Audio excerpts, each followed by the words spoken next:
Welcome back to Taiwan Outlook. Secretary General Chen, we've been talking about Taiwan has been very successful in providing this kind of expertise and know-how, agricultural assistance to other countries. But the thing is, how successful we are. In other words, how can we evaluate or assess the performance of our foreign assistance programs? So now the quantitative analysis is quite important for our mission. Yeah. Every year when they send a new project to be approved by the headquarters, they have to set up the evaluation. Then we in the plan of action. Then we after year we have an assessment to make sure if they approach the target or not. So we have a variety kinds of the quantitative analysis. How many production and how much production they can produce. In the how many demonstrative case we can provide to the international community, to the report to the Congress, to the legislature, and how we operate together. So for those kind of the quantitative analysis report, we have an annual report. You know, all the ICDF project was transparency, systematic, and professional. Yeah. So our annual report, for example, last year we create about $400 million capacity to benefit our ally in foreign countries. Yeah. This is quite successful. I think we are proud of this. Yeah. That's telling from your own personal experiences in comparisons with other countries. How do we do it so far in terms of providing agricultural expertise and know-hows to other countries? Yes, for example, in the Tuvalu, the people they never to grow the vegetable.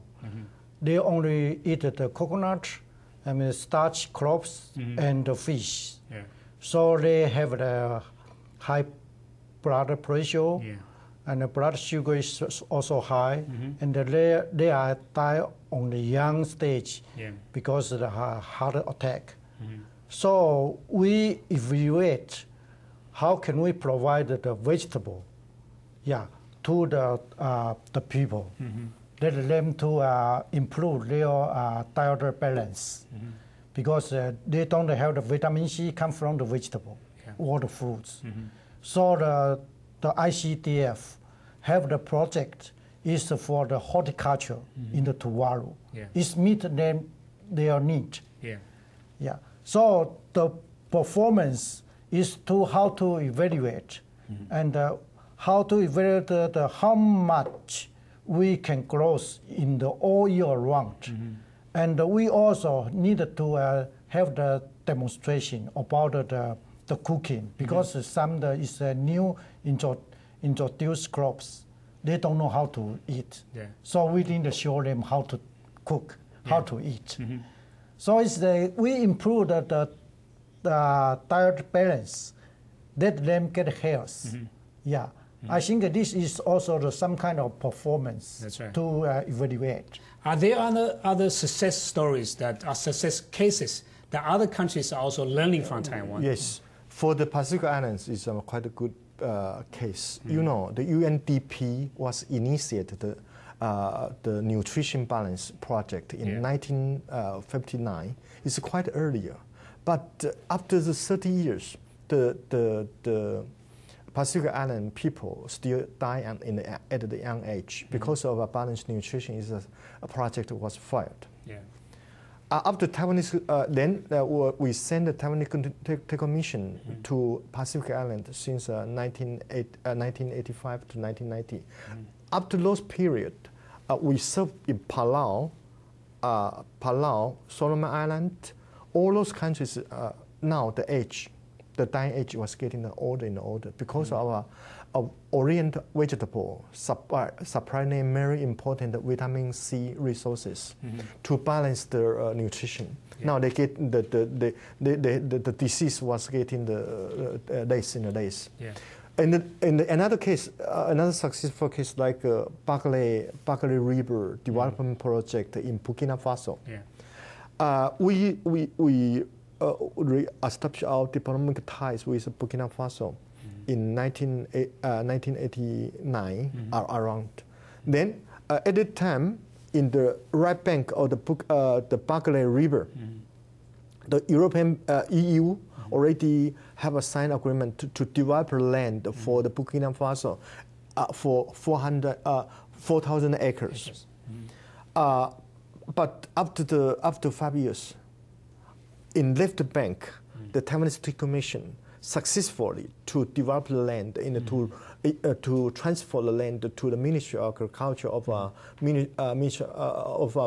Faso already. But now the European EU mission are still not successfully.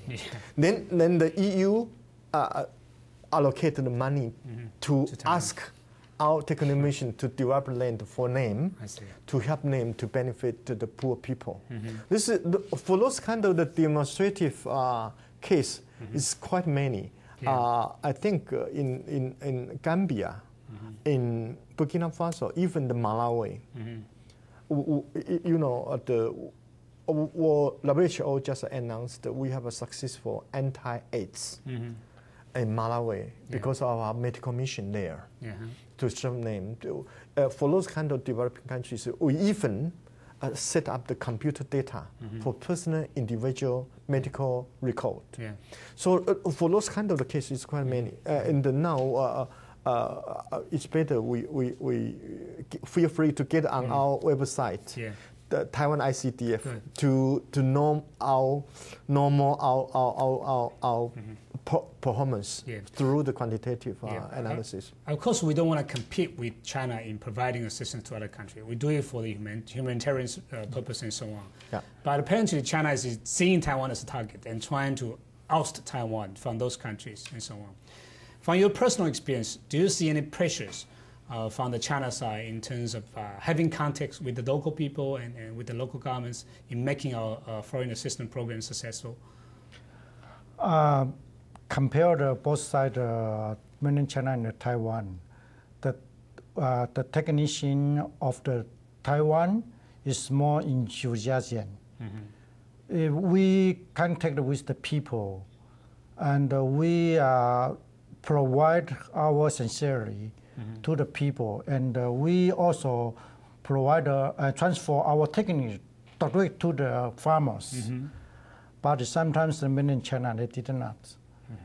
Because while I find maybe they only have the 2 years period, and then go back to, and another one come back. It's not like us, ICDF, we have a long-term technician at the cooperation country. That is different. So we can direct provide our experience and our enthusiasm and might to the people. That's right. That's very important. So that would be a bottom-up, support we can develop in those countries, right? But on the other hand, domestic support in Taiwan is also very important for the success of our assistance abroad, right? In general, do you see that domestic support in Taiwan is decreasing or increasing over the years in terms of providing assistance to other countries? Mr. Secretary General. Of course, the support from domestic taxpayer is also very important. That's right. So this is the reason why the MOFA, Ministry of Foreign Affairs, can get the budget approved by the legislator. So we have of course, we invited the media or invited the foreign students to supervise our project in other countries. Last year, we organized a delegation to monitor how we implement the cooperation project with our allied countries. So we organized a huge delegation, including the media, opinion leader. How do they feel about the they are quite successful. You know, there are so many reports from the media about the mission. Frankly, Taiwanese government is quite cute. Taiwanese people, they have no complaint about the transparency foreign agency, foreign assistance. For the foreign assistance, the Taiwanese people, even last year we have a seminar with Taiwanese outstanding leader from the university to make a seminar together. Yeah. They support the government technical cooperation. They support the government to the foreign assistance. They just complain about the non-transparency, check diplomacy or money diplomacy. But actually in Taiwan, frankly, it's a difficult. We have to trade off. We have to trade off in between the transparency and the non-transparency one. But now all the ICT was a transparency project. That's right. Let's talk about some personal thoughts about being deployed abroad and so on. Dr. Ling, you volunteered to work in the technical mission, but you must have sacrificed a lot, your family and your friends and so on. What makes yourself so motivated to work in Taiwan technical mission abroad? 13 years ago, when I served at the Taiwan Agriculture Improvement Station, and I work hard, but I find in our country we have many problems. Many pressure come from the international pressure because the mainland China, they do some work for the want to intercept our diplomatic relationships with the other country. Yeah. So I think if I can provide some my special field in the cooperate with the country, I think maybe we can improve. For example, when I go to the St. Kitts, they are mainland China. They just wanted to cut off the diplomatic relations to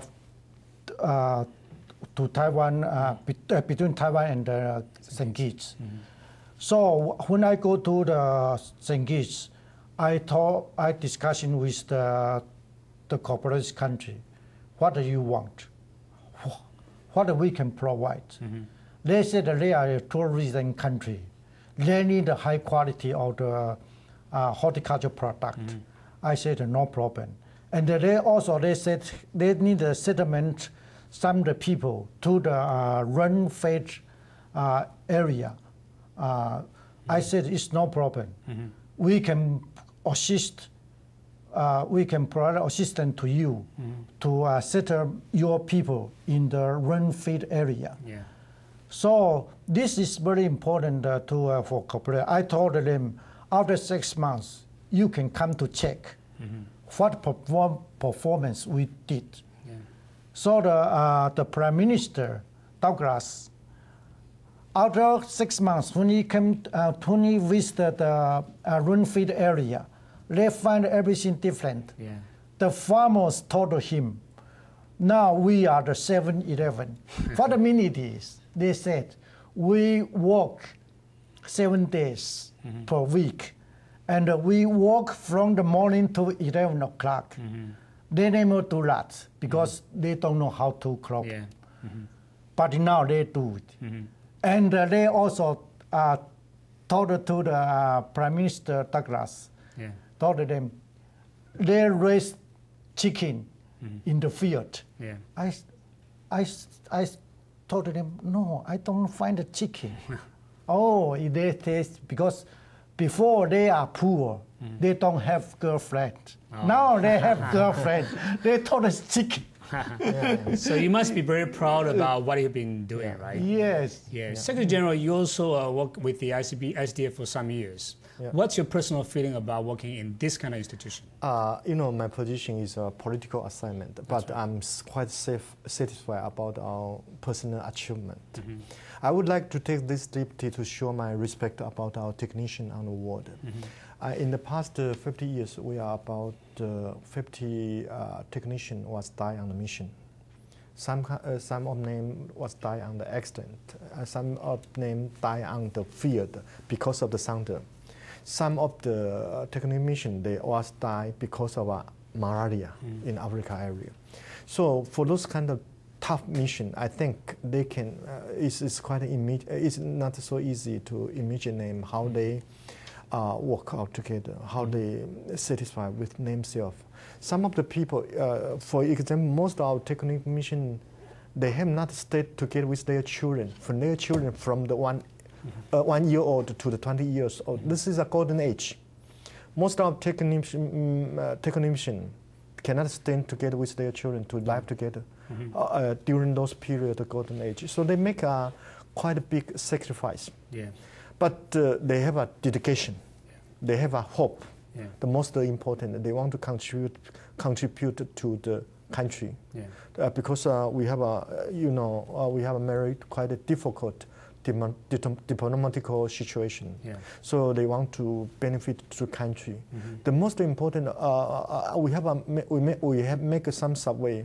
Most of the technician members, they have a quite good personal character. That's right. They want to make their personal achievement. That's right. Although their salary, their pay is quite low. That's right. But they are happy. They enjoy the work. Yeah. This is I would like to take this deep to show my deepest respect about their performance. And thank you very much, gentlemen, and thank you for coming to our program, and thank you for the work you've been doing for Taiwan and for those countries. Thank you.